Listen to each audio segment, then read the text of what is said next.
وسلم على نبينا محمد وعلى آله وصحبه أجمعين. حواس مسلم إثيوبيا دور درسو بقى جمدان بقى جمنة بقى اتجيتن بقى اتنجن عيدتين اللي عيد بركة ربها قلوا سنين جتشا بري برنا كن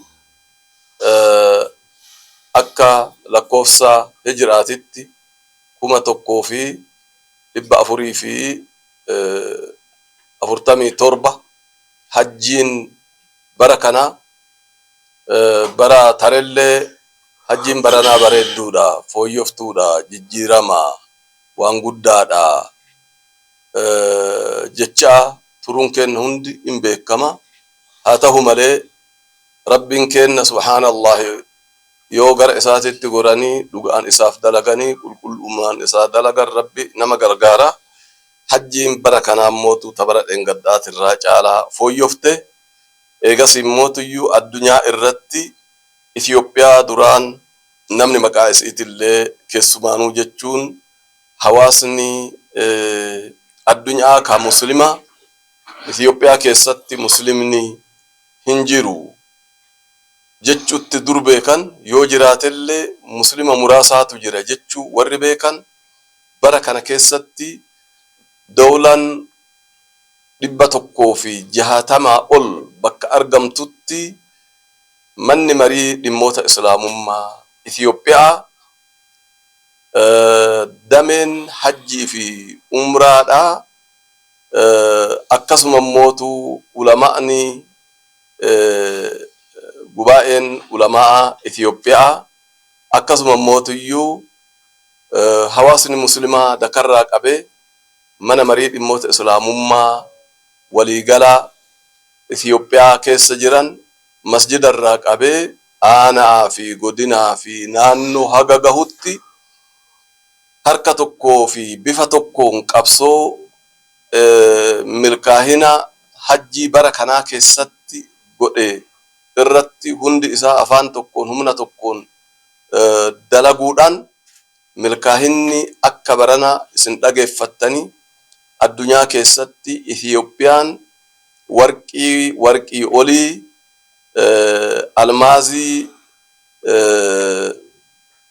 dorgommiidhaan jechuudha dorgommiidhaan injifattee addunyaa duratti kan badhaafamte ta'uun egaa hundi keessanuu akka dhageettan qofa osoo hin ta'in akka agartan waan ta'eef kuni kan argamuu danda'eef milkaa'inni kuni kan argamuu danda'eef qabsoodhaan hawaasni muslimaa sadarkaa kamiyyuu jiru tokkummaadhaan jaalalaan dhugaadhaan godheen bu'aan kuni argamuu danda'ee jira jechuudha. Keessattuu hawaasni muslimaa filmaata bara kanaa keessatti hoggantoota gara fuulduraatitti nu ceesiftu filanna jechuudhaan hirmaannan hawaasni muslimaa dakarraa qabee hamma ol aanutti godhe milkaa'uu isaa mallattoon isaa isa kanneeni jechuudha. Kanaaf warri qabsooftanii milkaa'ina mana marii dhimmoota islaamummaa Itoophiyaa mataarraa qabee hanga dakaatitti akka ijaaramu gootan kuni bu'aan kun bu'aa keessan tahuu irraaffachuun yoomillee isinirra hin jiraatu nurra hin jiraatu nutillee manni marii dhimmoota islaamummaa Itoophiyaa keessattuu koreen hojii raawwachiiftuu waliigala dhimmoota islaamummaa Itoophiyaadha bu'aa kana odoo gara biraa hin dabarsin kallattiidhaan keessanii hawaasa muslima Itoophiyaa keessanii jettee isinii kennitee jirti. Bu'aa kana ufittiin galuu osoo hin tahin bu'aan kun ka guutuu Itoophiyaati. Bu'aan kun ka guutuu muslima Itoophiyaati. Haa ta'u malee qajeelfama baasuu irraa qabee koreen hojii raawwachiiftuu mana marii dhimmoota islaamummaa federaalaa ka achi jiruu fi ka as jiru koree hajjii fi umraa wajjiin wal dubbisuudhaan afaan tokkoof yaada tokkoon deemuudhaan rakkoo achi jirtu ta achi sun hiikuudhaan ka as jiru ka asii hiikuudhaan harka tokko ta'uudhaan odoo hawaasa islaamaatirraa maallaqa guuranii akka dur achitti deemanii waan silaa dursamee kaffalamu hawaasni muslimaa tokko odoo hin kaffalin manni marii dhimmoota islaamummaa Itiyoophiyaa waan qabu walitti qabee dursee maallaqa achitti ergee hoteelli jedhamu guutuun kafaltiin achitti kaffalamu kan biliyoona lakkaa'amu hundi isaa kaffalamee kan akka kaffalamu kan godhe kan eeyyame mana marii dhimmoota islaamummaa koree hojii raawwachiiftuu ol aanaa mana marii dhimmoota islaamummaa federaalaa ta'uun isaa beekamaadha. Kanarratti hundaa'uudhaan koreen hajjii fi umraadhaa ka Dr. Muhammad Saalihiin hoogganamu isa qofaa miti.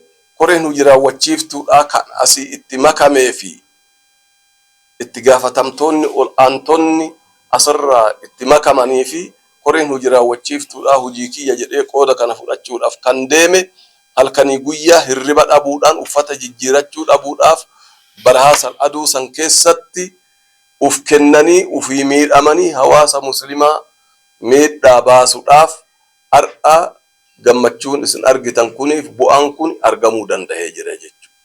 Kuni wanni inni argisiisu yoomillee namni yoo walii dalagee walii galee tokkummaadhaan dalagee bu'aan inni argisiisu guddaa ta'uu mul'isa jechuudha. Kanaafuu hammi argame kun salphaa osoo hin tahin as keessatti immoo rakkoon tokkollee hin jiru jechuun hin danda'amu. Namni hajjii keessatti rakkoon takkanan tuqu bashannaneetu magala kan jedhu taate dogoggoree jira. Hadiisa rasuulallee faallessee jira. Rakkoon yoomillee ni jiraata. Yoomillee ni jiraata. Yoomillee ni jiraata. Duniyaa irratti rakkoon hin dhabamu. Haa ta'u wanni ilaalamu maali inni baay'inni harki irra jiru maali jechuudha. Wanni ilaalamu malee rakkoon gonkumaa hin jirtu jechuun dogoggora ta'uu asirraa hubanne. Haa ta'u bu'aa argannetti galatoonfannee akkuma rabbiin la in shakartum la aziidannakum wa in kafartum akka rabbiin ji'u san duuba ni'maa argannetti yoo shakkarre rabbi taaftes nu dabala. Nutilleen hawaasni muslima Itiyoophiyaa carraa kanatti gammannee akkasuma mootuyyuu manni marii dhimmoota islaamummaa Itiyoophiyaa gammachuu argate kanatti odoo uf hin dagatin odoo kanaan hin gowwoomfamin caalmahaan dalagee bu'aa kanaa olii addunyaa irratti akka argamsiisu kan qabsaa'u ta'uu asumaan isin ibsaa. Gammachuun gammachuu hawaasa muslima Itiyoophiyaati. Gammachuun gammachuu eegas mootuyyuu guutuu Itiyoophiyaati. Maqalleen eegana mootuyyuu kan hawaasa muslima Itiyoophiyaati fi akkasuma mootummanni marii dhimmoota islaamummaa Itiyoophiyaadha. Tattaaffii alaa fi manaan tokkummaadhaan godhe irratti milkaa'ina kana gonfachuu isaatiif maqaa kootii fi maqaa mana marii dhimmoota islaamummaa Itiyoophiyaatiin galatoonfachaa. Warra kana caalaa dalagee bu'aa kana caalaa ummataaf argamsiisu rabbiin haa taasisu. Biyya teenna biyya nagaa, biyya ulfinnaa, biyya tokkummaa, biyya jaalalaa, biyya misoomaa rabbi akka nuu godhu nan hawwa. Assalaamu alaykum wa rahmatullahi wa barakaatuh.